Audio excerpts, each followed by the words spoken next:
తెలంగాణ రైతు సోదర సోదరీమణులకు నమస్కారం. నా పేరు పాకాల శ్రీహరిరావు. నేను తెలంగాణ రైతు రక్షణ సమితి రాష్ట్ర అధ్యక్షుడిని. ఈ మధ్యకాలంలో ఆత్మహత్య చేసుకున్నటువంటి రైతు కుటుంబాలను పరామర్శించడానికి పెద్ద ఎత్తున బీఆర్ఎస్ పార్టీ వాళ్ళు బయలుదేరారని తెలిసింది. మనం రైతులము, గ్రామస్తులము, బాధలో ఉన్న రైతులను ఎవరు పరామర్శించడానికి వచ్చినా ఆదరించాలి, ఆహ్వానించాలి. గతంలో బీఆర్ఎస్ పాలనలో వేలాది సంఖ్యలో రైతులు ఆత్మహత్య చేసుకున్నప్పుడు ఏ ఒక్క రోజు కూడా ఏ ఒక్క కుటుంబాన్ని కూడా పరామర్శించడానికి అప్పుడు ముఖ్యమంత్రి గారు కానీ కనీసం అప్పటి వ్యవసాయ శాఖ మంత్రి గారు కూడా కానీ ఇష్టపడలేదు. ఆ పార్టీకి సంబంధించిన ఏ ఒక్క ప్రముఖ నాయకుడు కూడా బాధిత కుటుంబాలను పరామర్శించడం అవమానకరంగా భావించారు. బాధిత కుటుంబాల వైపు చూడలేదు. ఇలాంటి నాయకులకు అధికారం పోగానే ఈరోజు రైతుల మీద ఎనలేని ప్రేమ ఎలా పుట్టుకొచ్చిందని చెప్పి తెలంగాణ రైతులు జీర్ణించుకోలేకపోతున్నారు. మీ పాలన తర్వాత రాష్ట్రంలో ఏ ఒక్క రైతు కూడా తన భార్య పిల్లల పేరు మీద కనీసము 5 నుంచి 10,000 రూపాయలు కూడా బ్యాంకులో డిపాజిట్ రూపకంగా దాచుకోలేదు రాష్ట్ర వ్యాప్తంగా. అంతేకాకుండా మెజారిటీ రైతులు ప్రైవేట్ అప్పుల పాలై వాళ్ళ కష్టార్జితంలో అధిక భాగం వడ్డీలేక చెల్లిస్తూ దినదిన గండంగా దుర్భర జీవితం గడిపారు.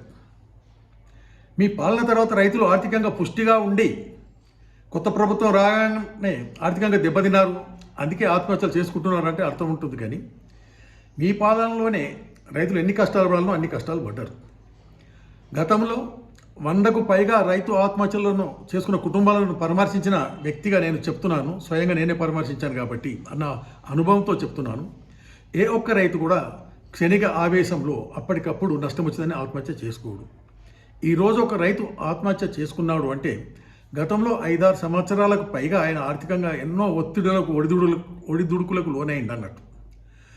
చివరి వరకు గౌరవంగా బతకాలని ప్రయత్నించి సమాజంలో గౌరవం పోతుంది అనుకున్నప్పుడు రైతు ఆత్మహత్య చేసుకుంటాడు. అంటే ఈరోజు ఒక రైతు ఆత్మహత్య చేసుకున్నాడంటే గత 5-6 సంవత్సరాల నుంచి ఆయన ఆర్థికంగా ఎన్నో ఇబ్బందులు ఎదుర్కొన్నాడని అర్థం.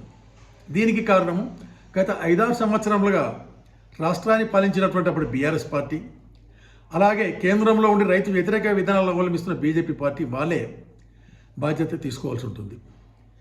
మీ పాలన 10 సంవత్సరాల కాలంలో ప్రతి పంట కాలంలో వర్షాకాలం కానీ యాసంగిలో లక్షలాది రైతులకు చెందిన పంటలు ఏదో కారణం చేత పూర్తి నష్టం దెబ్బతిన్నప్పుడు ఏ ఒక్క రోజు కూడా రైతులు పూర్తిగా ఆదుకునే ప్రయత్నం మీరు చేయలేదు.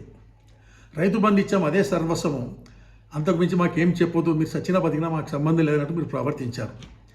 బాధలో ఉన్న రైతులను ఏ ఒక్క రోజు కూడా పిలిచి మాట్లాడడానికి మీరు ఇష్టపడలేదు. రైతులను కానీ, రైతు నాయకులను కానీ, రైతు సంఘాలను కానీ, మాలాంటి నాయకులను కానీ ఎన్ని లెటర్స్ రాసినా మీరు చెత్తబుట్టలో వేశారు తప్ప ఎవరితో మాట్లాడాల్సిన అవసరం లేదన్నట్టు నియంతగా వ్యవహరించారు.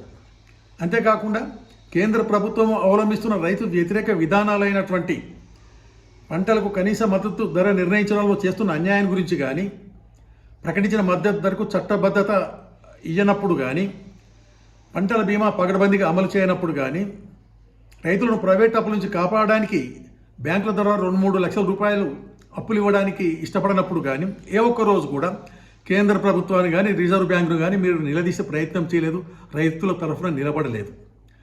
అలాంటప్పుడు ఈరోజు మీరు చూపిస్తున్న ప్రేమ రైతులు మొసలి కన్నీరు కారుస్తున్నారని అనుకోకుండా ముందు కూడా మీరు ఎప్పటికీ రైతుల సమస్యల మీద ఇదే విధంగా ఉంటామని రైతులకు మీరు మాట ఇవ్వాల్సిన అవసరం ఉంటుంది.